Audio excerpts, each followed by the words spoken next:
In the Battle of the Atlantic, German U-boat commanders operated with a strange contradiction in their heads. The Royal Navy was the institution Germany expected to defeat by technical cunning and operational nerve. Yet the Royal Navy was also the opponent that kept returning night after night, with more escorts, better sensors, more aircraft overhead, and an ever-expanding ability to turn the ocean into a plotted, measured space. The U-boat arm built its identity on invisibility. The Royal Navy learned to make invisibility expensive. By the spring of 1943, that contradiction became a verdict. The Kriegsmarine could still build submarines, it could still train crews, but it could no longer reliably reach the moment of attack without being detected, fixed, and hunted. Before we go deeper into how this decision changed the war forever, make sure to subscribe for more history that actually happened. It begins before the war, in doctrine, in memory, and in the physics of distance. Germany's naval leadership understood that it could not fight Britain ship for ship on the surface. The Royal Navy's battle fleet, its empire-spanning bases, and its merchant marine represented a system Germany could not match with hulls and guns. So the U-boat became a strategic weapon designed to do something surface fleets struggled to do: collapse an industrial nation through the attrition of shipping. The U-boat war was never primarily about honor at sea, it was about tonnage. It was about fuel, grain, aircraft parts, and the slow arithmetic of a besieged island. German planners framed it as a war of production and endurance. Sink merchant ships faster than they can be built, and Britain will break. The Royal Navy entered this contest with its own inherited logic. The British had fought the submarine threat before in the First World War, and the convoy system had proven that dispersed merchant traffic was vulnerable while concentrated traffic could be protected. Convoy was not simply a formation, it was a decision to impose order on chaos, to trade speed and independence for collective survival. But convoy also demanded escorts, and escorts demanded shipbuilding capacity, crews, and training. In 1939, the Royal Navy's responsibilities were global and immediate: home waters, Mediterranean, Indian Ocean, the far routes to the empire. The escort shortage that followed was not a failure of will, but a failure of math. Britain needed too many small warships too quickly. German U-boat captains in the early war often experienced the Royal Navy in fragments: a single destroyer's wake, a corvette's silhouette bucking in heavy seas, a slow, searching Aztec ping that came and went like a distant hammer through the water. The U-boat's advantage lay in operating mostly on the surface to transit, then submerging to attack or evade. The boats were not true underwater ships in the modern sense. They were diesel-electric craft whose batteries imposed strict limits on submerged endurance and speed. That design reality shaped everything. To find convoys, to position for attack, to reload and maneuver, U-boats needed the surface. And on the surface, they were visible. The Type 7th, the workhorse of the German submarine fleet, was a compact machine built around compromise: engines for surface speed, batteries for submerged bursts, torpedo tubes forward and aft, a pressure hull strong enough to endure depth, but never truly immune to it. Even its quoted diving time, around 30 seconds under ideal conditions, was a discipline as much as a specification, a rehearsed emergency routine carried out amid shouted orders, flooding tanks, and a steel cylinder dropping into darkness. A U-boat attack was therefore never only a weapon problem, it was a time problem: detection versus evasion, radio reports versus silence. A convoy was not found by accident if the ocean was empty. It was found by lines of boats spread across likely routes, then controlled by U-boat command, BDU, ashore, which coordinated wolf packs through radio traffic. That radio traffic was the bloodstream of the tactic. It was also the leak. Once Allied forces began fitting escorts with high-frequency direction finding, HFDF, Huff-Duff, the act of reporting a convoy could become the act of revealing a U-boat's position. The Wolfpack method depended on coordination. Coordination depended on radio, and radio could be hunted. This is where German commanders began to develop a reluctant respect for the Royal Navy, not in romantic terms, but in the hard recognition that the British were building a layered system. The escorts were not operating alone. They were increasingly backed by shore-based intelligence, by plotting rooms, by training schools, and by a growing fleet of specialist anti-submarine vessels. Western Approaches Command, headquartered in Liverpool at Derby House, became the nerve center for convoy defense. In those rooms, the battle was not seen as individual ship duels, it was seen as moving symbols on a chart, an industrial flow that had to be kept alive.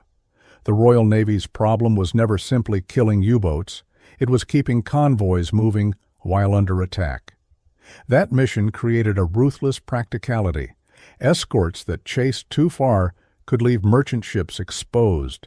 Escorts that stayed too close could be overwhelmed by coordinated attacks. The answer evolved into organization, escort groups that trained together, operated together, and learned together. And as the war intensified, the Royal Navy pushed beyond simple escorting into offensive hunting. Support groups were formed, forces that could reinforce threatened convoys or pursue contacts without being tied to one convoy's immediate protection. This shift mattered profoundly to U-boat captains, because it meant that contact with an escort no longer ended when the convoy escaped. Increasingly, contact meant pursuit. The technology that enabled this shift did not arrive as a single miracle. It came as overlapping improvements, each one eroding a U-boat advantage. ASDIC, the British sonar system, could detect submerged boats but had limitations. Performance degraded at higher speeds, and it suffered a tactical blind spot as an escort passed over a target during a depth charge run. For a U-boat captain, that blind spot could be a brief window for maneuver, turning hard, changing depth, slipping off the line of attack while the escort's sonar lost the target under its own hull noise. But the Royal Navy did not merely accept ASDIC's limitations, it engineered around them. Forward-throwing weapons such as Hedgehog allowed an escort to attack without losing sonar contact in the final moments. Hedgehog fired a pattern of contact-fused bombs ahead of the ship, turning an attack run into a sustained tracking solution rather than a momentary guess. The statistical difference in effectiveness became part of the operational reality that U-boat captains felt in their bones. Depth charge attacks required many patterns for relatively few kills, while Hedgehog attacks produced a far better kill-to-attack ratio. Even without knowing the exact numbers, the commanders understood the shift. Fewer explosions did not mean safety. It could mean precision. Then radar tightened the noose above the waterline. Early Allied air-to-surface radar operated on metric wavelengths and could be detected by German receivers like METOX, giving U-boats warning to dive. For a time, that warning mattered. A surfaced U-boat could evade aircraft at night by diving quickly if it had time. But in 1943, centimetric radar began to spread, enabled by the cavity magnetron, and METOX could not detect it. That change was not merely technical. It turned the surface into a trap again. A boat that believed it was safe because its detector was silent could be found anyway, and found at the worst moment. Batteries low, crew exhausted, diesels running, the conning tower exposed. As radar improved, the Royal Navy's surface escorts gained their own ability to detect a U-boat's small silhouette at night or in poor visibility. Type 271 radar, a pioneering centimetric surface search set delivered from 1941 onward, could pick up surfaced submarines and change the geometry of night fighting. The ocean's darkness, once a German ally, became less reliable, and then aircraft truly arrived in the mid-ocean. The so-called mid-Atlantic gap, the region beyond land-based air cover, had been a killing ground for convoys. U-boat commanders knew it as space where time belonged to them, time to shadow, to assemble wolf packs, to attack on the surface at night. But as very long-range liberators and escort carriers expanded coverage, the gap closed, and with it went one of the U-boat arm's most important operational freedoms. The closing of the gap in May 1943 was not a single event. It was the accumulation of aircraft availability, basing decisions, and escort carrier deployment. But for commanders at sea, it was experienced as a sudden increase in pressure. Aircraft sightings, forced dives, shortened recharge windows, and fewer chances to reach the convoy undetected. This is where the Royal Navy's character, as perceived by U-boat captains, becomes clearer. It was not only technical competence, it was institutional learning under fire. Western Approach's Tactical Unit WATU was created to study U-boat tactics and disseminate effective countermeasures. The idea that war could be improved through analytical training and rehearsal mattered.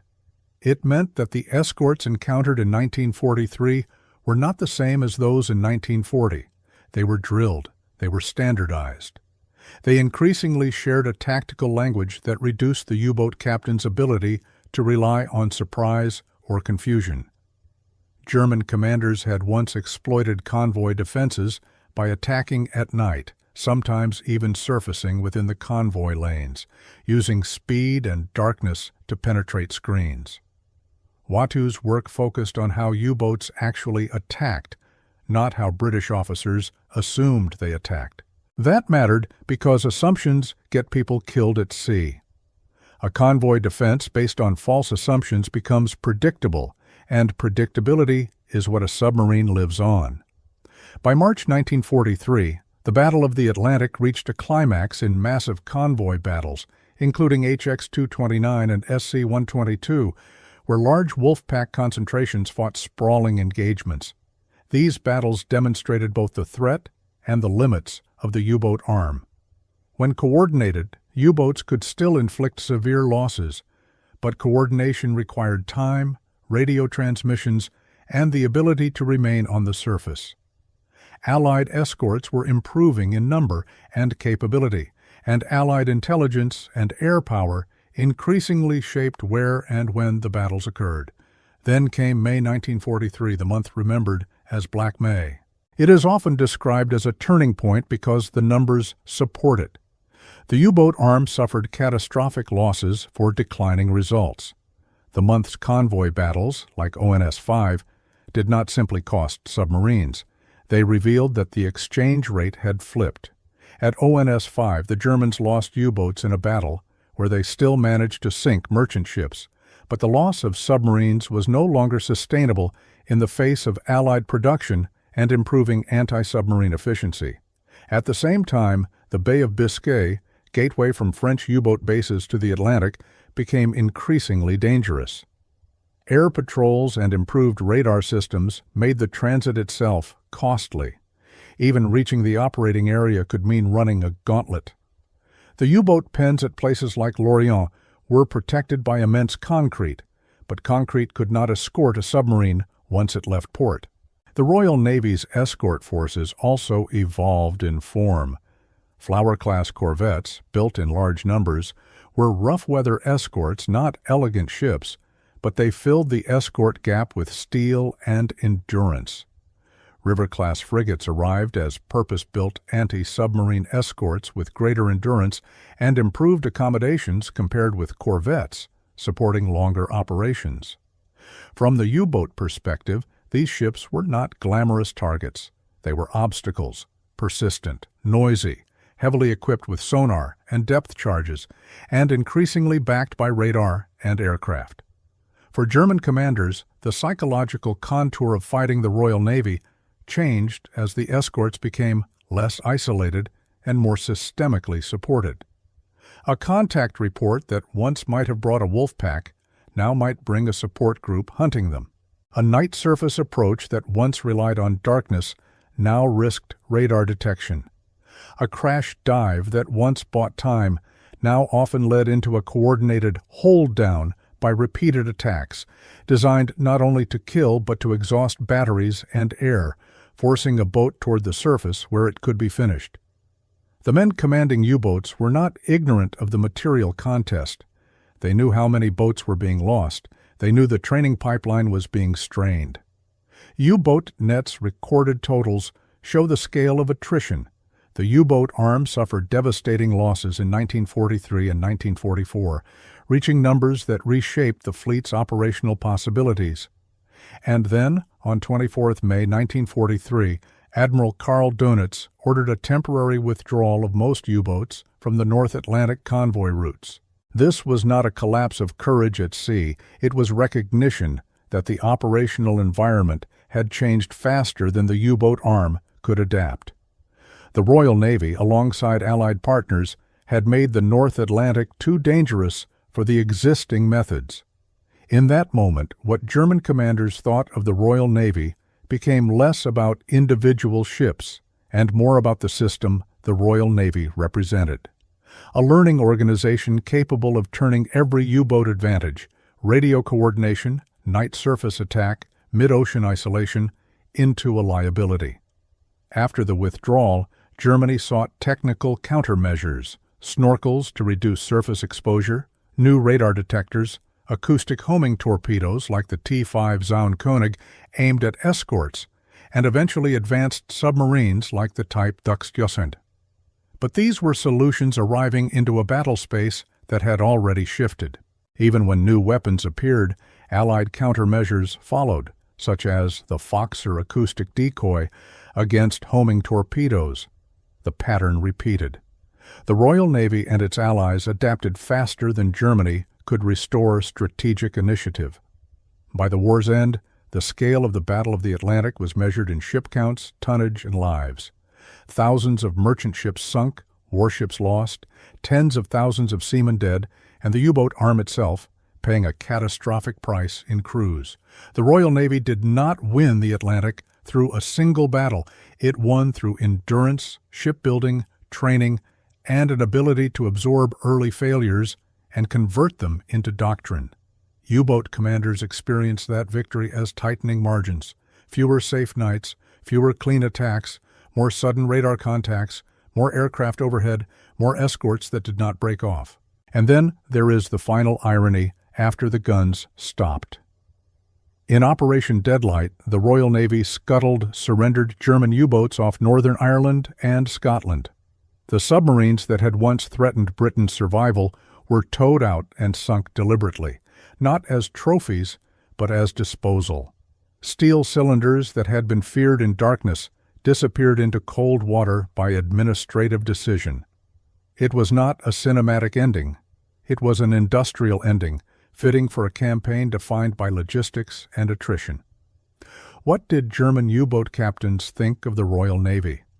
They learned over 6 years that the Royal Navy was not merely a fleet. It was a machine for keeping a nation supplied across an ocean, even while being hunted. It was a system that could turn small ships, corvettes, frigates, sloops, escort carriers, into a layered defense backed by radar, HFDF, sonar, training, and operational control. The U-boat was designed to make shipping disappear. The Royal Navy learned to make U-boats disappear first. Please don't forget to like, share, and subscribe.